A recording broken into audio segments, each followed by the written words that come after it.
बारिश में चाय और ब्रेड पकौड़े वाली गरीब ननद भाभी। हे राम जी, इस बरसात की झड़ी को भी आज ही लगना था। लड़के वाले भी नम्रता को आज ही देखने आने वाले हैं।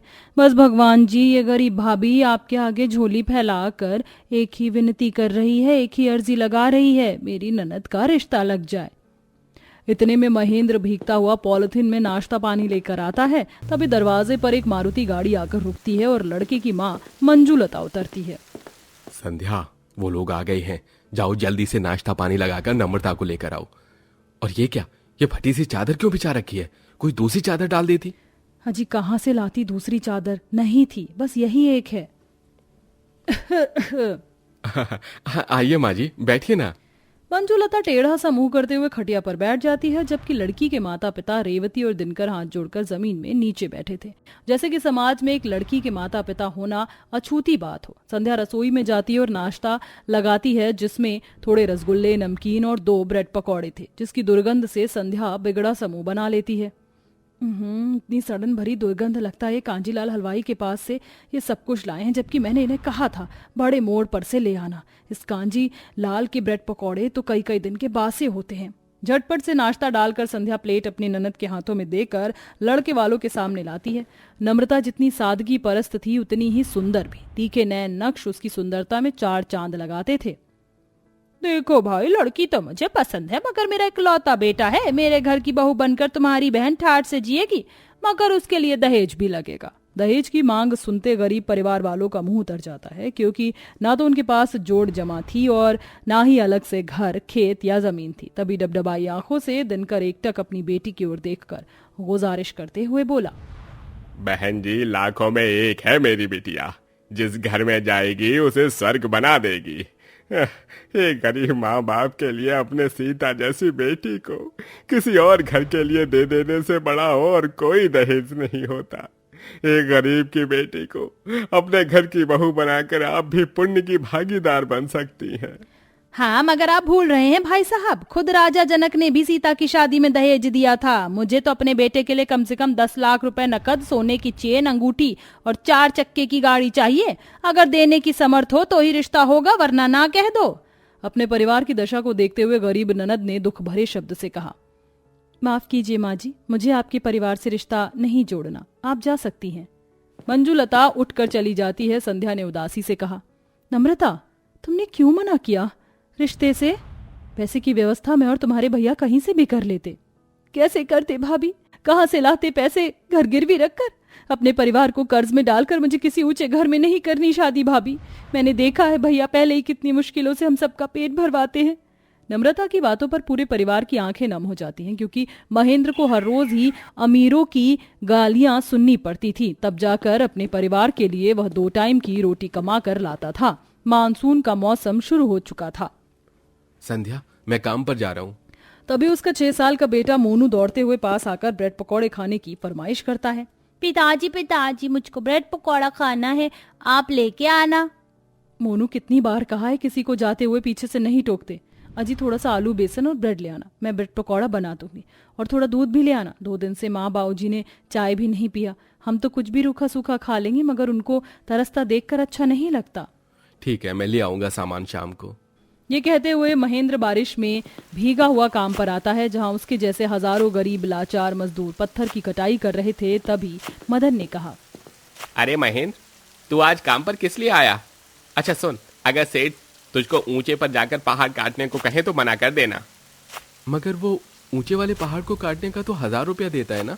अरे मगर 1000 रुपए जान से बढ़कर थोड़े ना है पगले। पर जिसने गरीबी देखी हो, पैसे कमाने के लिए गरीब अपनी जान दांव पर लगा देता है। महेंद्र ऊंचाई पर जाकर पत्थर की पहाड़ी काटने लगता है। तभी जोर से बिजली कड़कने लगती है और तभी तूफानी तरंगों से पहाड़ी खिसकने से महेंद्र का संतुलन बिगड़ जाता है और वह कई फीट नीचे आकर गिर जाता है, जिसमें उसके शरीर की कई हड्डियां टूट जाती हैं। मजबूरी की घड़ी में मालिक भी थोड़े से पैसे देकर अपना पल्ला छुड़ा लेता है। पता नहीं किसकी बुरी नजर लग गई मेरे परिवार को। एक के बाद एक दुख पर दुख आए जा रहे हैं। खुशी तो जैसे हम गरीबों के घर का दरवाजा भूल गई है। एक ही तो कमाने वाला था परिवार में, उसकी भी ऐसी दशा हो गई। अब घर संसार कैसे चलेगा प्रभु जी। माँ, तू रोती क्यों है? मैं ठीक हो जाऊंगा जल्दी। पिताजी, माँ मुझको ब्रेड पकौड़ा खाना है। अभी नहीं मोनू, अभी घर के हालात ठीक नहीं है बेटा, फिर कभी बना दूंगी। नहीं, मुझको आज ही खाना है, खाना है, खाना है। घर पर आन पड़ी दुख दुविधाओं से परेशान होकर संध्या मोनू को मार देती है। ब्रेड पकौड़े खाने हैं तुझे, ले खा। बुआ, माँ ने मुझको मारा। भाभी, इस मासूम को क्या समझ में आएगा कि हम अभी किन हालातों से गुजर रहे हैं। इस गरीबी में कम से कम इस बच्चे से उसका बचपन तो मत छीनिए। बना दीजिए ब्रेड पकौड़ा। जाओ संध्या, सामान ले आओ। सारी जिंदगी तो पेट काट कर जीते रहे हैं, आज कुछ अच्छा बना लो। संध्या बनिए से दूध, बेसन, आलू, ब्रेड खरीद कर लाती है और बारिश के मौसम में बहुत ही स्वादिष्ट गर्मा गर्म चाय, ब्रेड पकौड़े बनाती है। आ जाइए सब लोग, गरम गरम चाय और ब्रेड पकौड़े खा लीजिए, ठंडी हो जाने पर स्वाद आधा हो जाएगा। पूरा गरीब परिवार चाय और ब्रेड पकौड़ा खाकर संध्या की बड़ाई करते नहीं थकते। वाह बहू, क्या बढ़िया ब्रेड पकौड़े और सौंधी सी चाय बनाई है। हाँ जी, ब्रेड पकौड़े तो एकदम करारे बने हैं और चाय का जायका भी एकदम कुल्हड़ वाला है। बहू, ईश्वर ने तेरे हाथों में इतना अच्छा गुण दिया है, इस बरसात के मौसम में चाय और ब्रेड पकौड़े का ठेला अच्छा चलेगा। संध्या को अपनी सास का सुझाव अच्छा लगता है।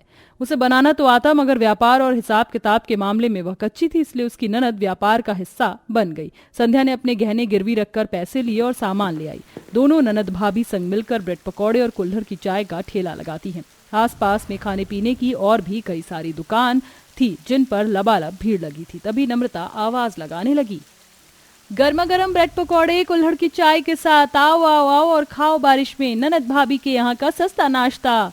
चाय और ब्रेड पकौड़े की खुशबू से ग्राहक वहाँ खींचे चले आते हैं, जिसमें से एक पति पत्नी नीरज और नैना भी थे।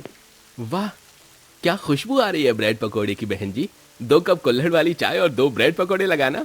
जी भैया जी, अभी देती हूँ। दोनों ननद भाभी एक दूसरे का हाथ बटाती, एक ब्रेड पकौड़े तलती तो ननद जल्दी जल्दी चाय गरम करके कुल्हड़ में डालकर उन्हें परोसती। ग्राहक स्वाद चख कर तारीफ करते हैं।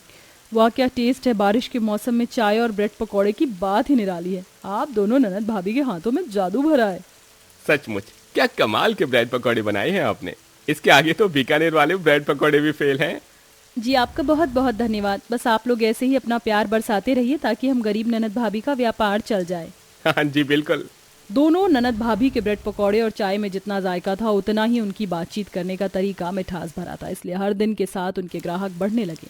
लेकिन हर दिन बरसात के मौसम के चलते उन्हें काफी मुश्किलें भी उठानी पड़ती थी। कभी मूसलाधार बारिश तो उन्हें पूरा भिगा देती थी, मगर जब सवाल पेट का हो तो एक गरीब को हर मौसम झेलना पड़ता है। एक दिन सुबह से ही मूसलाधार बारिश बरस रही थी।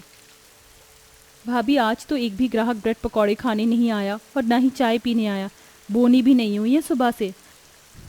अपनी गरीब ननद के चेहरे पर दुख आता देखकर संध्या उसे दिलासा देते हुए बोली, नम्रता, चिंता मत करो, जो हमारे नसीब का होगा उतना मिल ही जाएगा, वो कहीं नहीं जाएगा। तभी उन्हें सड़क के दूर से कुछ ग्राहक आते दिखाई देते हैं। सबने रेनकोट पहना हुआ था। धीरे धीरे बादल छट जाते हैं और मौसम खुल जाता है, जिससे एक बार फिर उनके ठेले पर कुल्हड़ चाय पीने और ब्रेड पकौड़े खाने के लिए जमकर लोगों की भीड़ लग जाती है। अरे बहन जी, 2 ब्रेड पकौड़े लगा दो और एक कुल्हड़ की चाय फुल ग्लास वाली देना। जी भैया जी, देती हूँ। 4 ब्रेड पकौड़े हम चारों के लिए देना और चाय भी देना बहन।